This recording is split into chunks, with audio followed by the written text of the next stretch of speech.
Tumeuona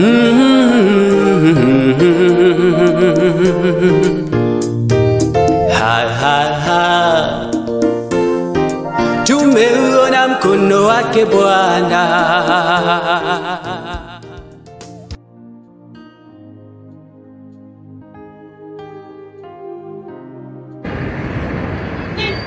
Madame, Monsieur, bonsoir.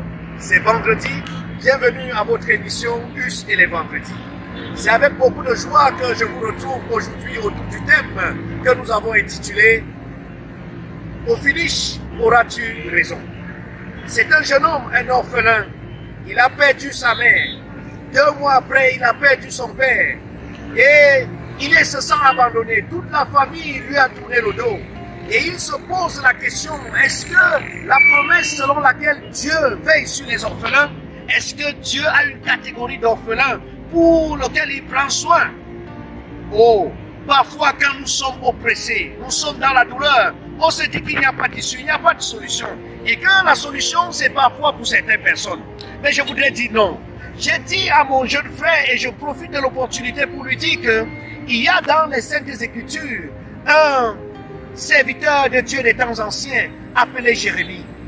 Il a souffert, il était sous l'oppression. Il dit que quand il pense à sa misère, quand il pense à l'absinthe, quand il pense au poison, il pense aux tribulations, il a des raisons de craquer, il a des raisons de se donner aussi la mort. Mais il dit non. Et le verset 21 du chapitre 3 de Lamentation dit ceci. Voici ce que je vais repasser dans mon cœur, ce qui me donnera de l'espérance.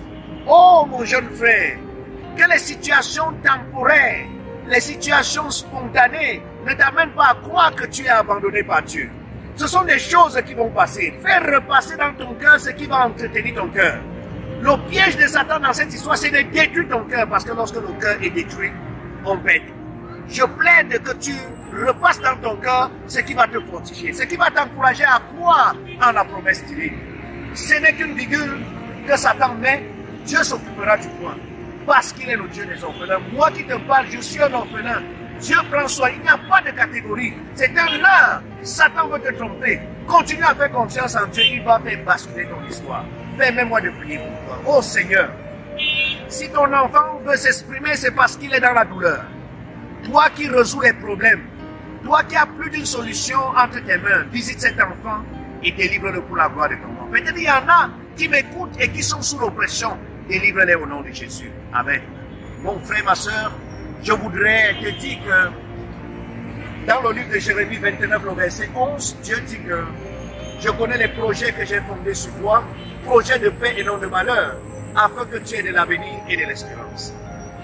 Après 70 ans de douleur pour le peuple d'Israël, Dieu lui dit, malgré les 70 ans de souffrance, j'ai un projet pour toi.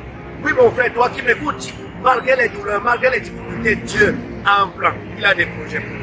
Si tu es intéressé, si tu veux prier avec moi, tu veux avoir des soucis, tu peux appeler le numéro qui s'affiche à la fin de l'émission. Puisse le Seigneur te bénir et à vendredi prochain. Amen.